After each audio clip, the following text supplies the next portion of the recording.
One person has been killed and 3 police officers injured in a shooting in the Danish capital, Copenhagen. There are around 30 bullet holes in the window of a cafe that was holding a freedom of speech event hosted by a Swedish artist who's faced death threats for drawings of depicting the Prophet Muhammad. Well, Sky's Ian Woods joins me in the studio and he has the latest on this. Ian, this is all to do with the Swedish artist Lars Vilks, who some of our viewers may already have heard of. Yeah, let me update you on what we know about him and today's event. The event that he was attending today was called Art, Blasphemy and the Freedom of Expression, and he'd been one of the people who'd been invited to take part because he has a long history of controversy regarding this kind of thing. Back in 2007, he produced a series of drawings depicting the Prophet Muhammad as a dog, which he offered up to a Swedish art exhibition.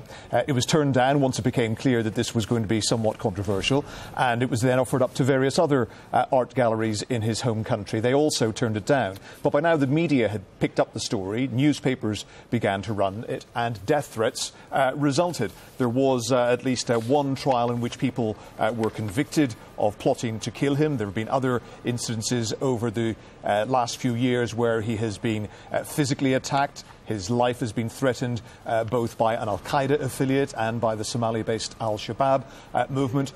And he is well aware of that he is at risk, and so are the police, because in Denmark he receives round-the-clock protection.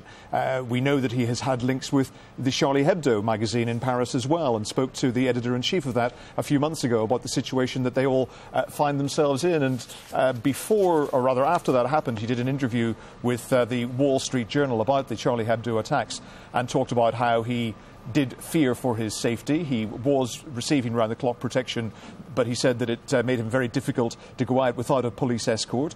He said that he agrees that ridiculing religion in itself doesn't have a value. You need to have a point. But he rejected the idea that artists and satirists should tread more carefully in their criticism of Islam. So that's the background to Lars Vilks, and the organisers of today's event where the shooting occurred believe that he was the target, even though the French ambassador to Denmark was also in attendance. He wasn't injured, but we know that at least 3 people, we believe, were shot, and 1 fatality, we believe, has been confirmed. And now we presume a manhunt begins? A suspect, or at least 1 suspect, perhaps more than 1 suspect, were seen. At one point, we have had a witness describing how this person was talking in Danish. Someone else said that they heard a foreign language which they didn't recognise. This person, and perhaps 1 other person, made the getaway in a VW Polo. The police have got the registration plate of that. Clearly they are looking for that as part of their inquiry, and you can see that there are still a large number of officers at the scene.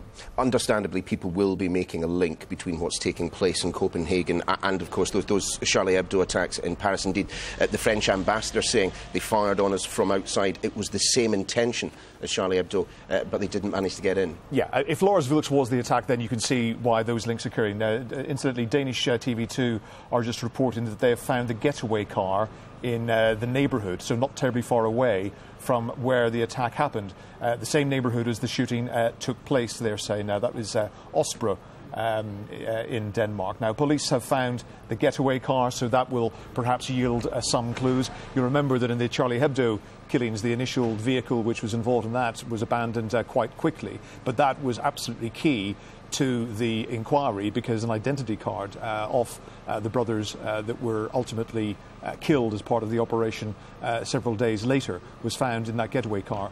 It'll obviously be searched for any clues that can provide some clue to the identity as to who may have been behind this attack.